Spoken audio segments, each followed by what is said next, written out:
Hey guys, how's everyone doing?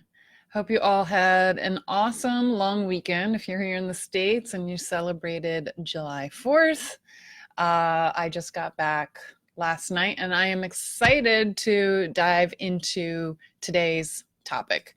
Today, we are going to be talking about sort of how you can get started with leatherwork the right way. So, I'm going to tell you a little bit about how I got started, which is a little bit different than most people. And it's going to be a fun conversation. But first, I want to ask you, who here wants to learn how to do leatherwork, and who here already knows how to do leatherwork? Is there anyone here who, already has it down, totally gets it? I'm just going to post into the Leather Tamers Facebook group. So the live is going on in there. I feel like I still have vacation hair. Wow. Okay. And if you're watching this on Instagram right now, you can type it into the comments. And if you are watching this on the Facebook page, you can type it into the comments there as well. Okay. So that is shared.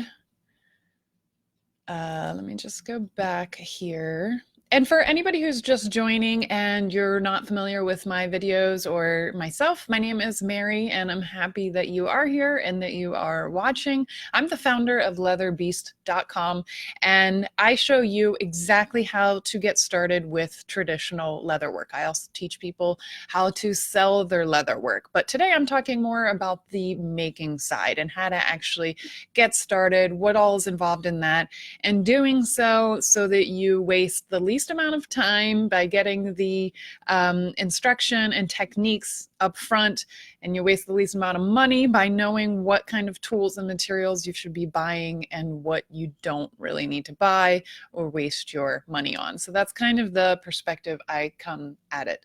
And yeah, so that's in a nutshell what I do. I'm going to go over here to the Instagram feed. We have Oscar on here. We have Ham86 on here. Pampora Venice just joined. Leathersmiths USA says always learning. Yeah, I agree. The same thing goes with me as well. Even if you take a course, you're always going to be learning more. So I want to talk to you today about how sort of I got started. I'm going to tell you about a little bit about the workshop that I took and the things that I learned in that workshop. But real quick, before we dive into it, I want to remind you, if you're not already on the VIP list, make sure you do that. It's the VIP list for Mastering Traditional Leatherworking Basics. If you're at all interested, just go ahead and get on the wait list, because I am going to tell everybody who's on that wait list how to get that VIP link, early bird pricing link, where you can save $100 off of the price of enrollment. So even if you're sort of on the fence, just go ahead and sign up for that, because at least then you'll at least have the option to use that link and be able to save $100 off when I open up the early bird enrollment this Friday. So I remember when I first got started with leatherwork, and like anything else, it was a little challenging at first, right? Anytime you're learning something new, it's challenging because it was hard to know what tools I needed. Should I be using pricking irons or stitching chisels? Should I be using a stitching clam or a stitching pony? And if you're watching this right now and you're thinking, I have no idea what any of those things are, that's okay. That's the sort of challenge that you have when you start as a beginner, right? And it's hard to know what kind of materials you want. I think one of the biggest challenges is leather selection, right? And it's not just finding a place that sells leather, but once you get to one of these places, there are so many different options. And as a beginner, it's really hard to sort of piece through all of that and figure out what kind of leather is going to be the best for your project, what kind of leather you really prefer working with. Not every piece of leather is created equally, obviously. I'm sure you know that, either whether that's from sort of figuring it out, trial and error, or yeah, just working on a piece of leather and then being like, ooh, I don't really like this leather. And then sometimes once you do get your tools and you have your leather, it's really hard to make that first cut into the leather, right? Have you ever done that? Have you ordered a piece of leather and then you go to cut it and you're like, oh, I'm not sure. I don't want to mess it up, because you don't want to waste money. You don't want to make the wrong cut or do something that's going to mess up that piece of leather. I've definitely been there. One of the first pieces of leather that I ordered after my workshop that I'll talk about in a second, I think it sat on my shelf for a few weeks before I finally got up the courage to be like, okay, I think I know what I'm doing. I can cut into this piece of leather, and I didn't have to worry about, wasting money and all of that stuff. So that's what it can be when you're first starting out. There can be confusion about the different types of tools and leather, overwhelm, and then just overall a sense of not wanting to waste money. I think for most people, some people have disposable incomes and that's okay. They have plenty of money to waste. But for me, when I first got started, and I know from a lot of you, because you've told me this when you've emailed me, money is tight oftentimes, and so you really have to know what kind of leather you need and what kind of tools you really need before you make those big purchases. But so I want to tell you a little bit about how I got started with leatherwork, which is a little different than most people. So I got started by actually taking a workshop. I was kind of looking into leatherwork before I took this workshop, Googling a little bit here and there, doing some YouTube videos. And right when I was starting to feel a little frustrated and overwhelmed, this opportunity came for me to be able to take this workshop with a woman who apprenticed right out of high school. Really amazing story. She didn't know what she wanted to do after high school. She lived in France, grew up in France, and took a apprenticed with Hermes, the luxury leather company that you all know about. And so she apprenticed, learned all of the methods and things that they have been doing in that company for hundreds of years. They started out as a saddle making company. And then she continued to work for them for, I think, like 12 or 14 years, something like that. And then finally she left, came over to the States. She's in California, and now she runs her own luxury European sort of leather school there, where you can take a year-long class. You can kind of become a master leather worker through her, and she teaches you everything that she learned from working at these really refined methods of leather work. So it was pretty awesome. It was a great opportunity, and I snagged it up. I asked her if I could just come out for a week and she could teach me everything she knew. Obviously, I didn't learn everything she knew in 1 week, but she gave me all of the basics. I did about 4 projects during that week. And it was awesome. I walked away feeling very inspired, very much wanting to pursue leatherwork and really expand upon my skills. But that was where the problem came. So when I got home, I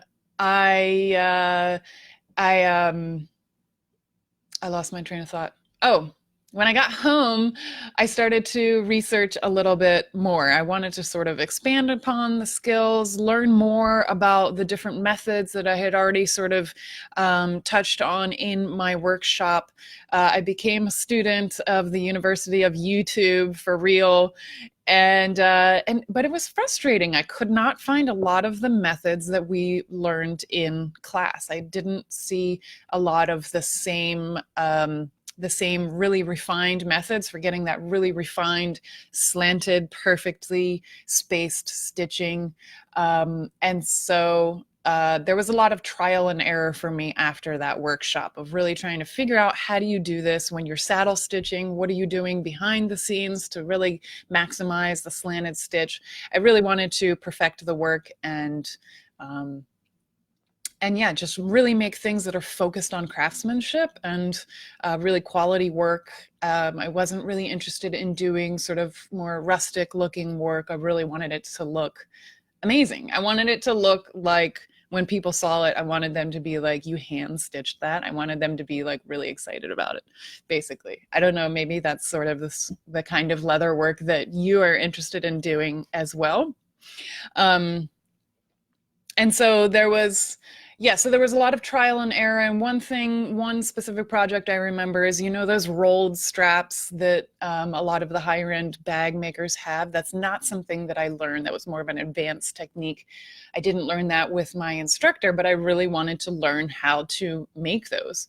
And so I just studied images of it. I made multiple patterns, did multiple tests. Finally, I figured it out. I figured out what you need to put in the middle of those rolled handles to get them to be nice and round and fat.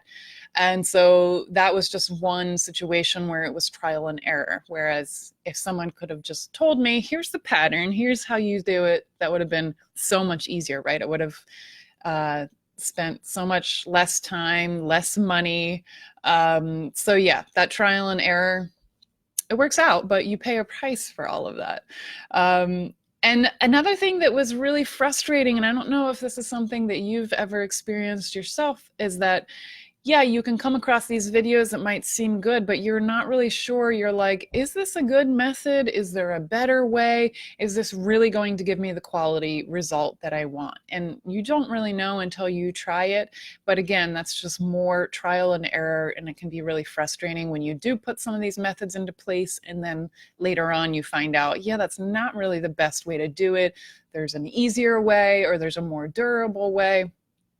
So all of that's frustrating. I'm sure you have experienced this before.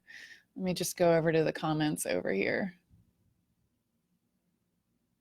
Leathersmith USA says, oh my God, I wasted a beautiful double shoulder when I first started. Just saw those scraps. Yeah, it happens. I've definitely wasted some leather in my day as well. So then what happened? So obviously I was really determined though to figure it out. Like my passion for leatherwork never died down once it started to get hard, but it was difficult. And I was determined not to lower my standards either. I wasn't interested in these like weird shortcuts that I saw people doing on YouTube. I didn't want that. I wanted the best methods, the best materials, and I wanted it to stay sort of true to the tradition. So not using machines, not using any synthetics, really keeping it really pure.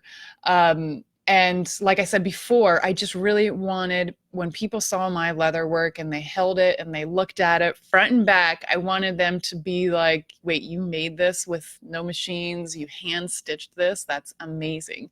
I don't know, maybe I'm a little vain for really wanting that reaction, but it's awesome when someone really picks up your work and they see the craftsmanship and the detail and the time and energy that you've put into it. And so this is exactly what I teach in Mastering Traditional Leatherworking Basics. I take everything from that workshop and then even what I've learned after the workshop. I've gathered all of the refined methods, really boiled it down to the 6 steps for any basic leather good project. And I show you how to get those same results and get that wow factor that people are going to express to you when they look at your leather goods. So just a reminder, if anybody is just joining me right now, I'd like you to click the link in the description if you're interested in Mastering Traditional Leatherworking Basics. When you click that link, that'll take you to the wait list. And once you're on the wait list, it's free to sign up. You're not like saying, yes, I'm definitely going to enroll. Just you put yourself on the list, and then that'll allow me to be able to send you the little coupon for the $100 discount off of the course. So if you're at all interested, definitely get those savings. It's all about the savings. $100 off the course, that could almost buy you a new side of leather. So once I busted through that wall, and I just kept researching and practicing and kept testing my own methods, just like those rolled handles on a leather bag. I just kept testing, taking notes, and really making patterns that were working.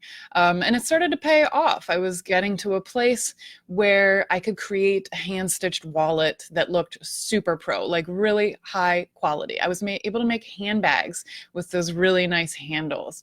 I could look at other leather goods in stores and not only see how they were made, whether they were made on a machine or if there was some hand stitching, but also if they were made with the quality materials that I was using and striving to incorporate in my work.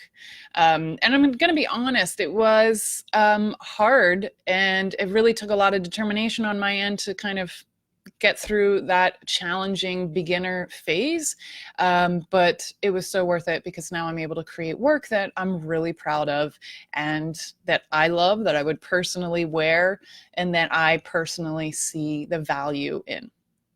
And I know that you can do that as well. You just need to know the foundational parts. So I designed my course as a response to what was lacking or hard to find on this topic of leatherwork.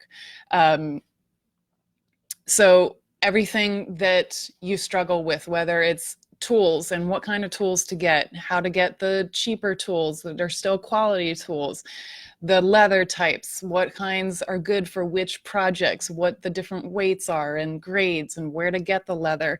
And then finally, just the whole process of traditional leather work, starting from the very beginning of sort of prepping your work, making stitching guides, stitching holes, threading your needle, figuring out which needle sizes, which thread sizes work, and then obviously saddle stitching. You will master saddle stitching in the course, and edge finishing. So that's it for today. Tomorrow, I'm going to come back and talk to you a little bit more. I'm going to be doing a live stream every week, right around noon Eastern time. So feel free to tune in every day, and I'll be sharing a little bit more about the course, and then also just things for you to take away and implement in your own leatherwork. Tomorrow I'm talking about sort of the things that you hear about leatherwork that are just wrong, that are not. Things like leatherwork has to be an expensive hobby. It can be, but it doesn't have to be. And so I'm going to tell you how to create a hobby that is suitable for your budget. And yeah, and just click the link in the profile. I don't want anyone to miss out. Anyone who is interested, I don't want you to miss out on the early bird VIP enrollment. So if that is you, make sure you sign up for the wait list. Click the link in the description, and that will I'll be able to send you the $100 off link. So thanks again. What do we got over here on Instagram? Leathersmith. No, you're not. When someone thinks you used a machine, or you get to say, oh, that's hand stitched by me, is the feeling after putting it all the time. I agree. It's a great feeling. It's awesome. Thank you guys for sticking with me here today, and I will talk to you tomorrow. I hope you have a wonderful Monday. See you tomorrow. Bye.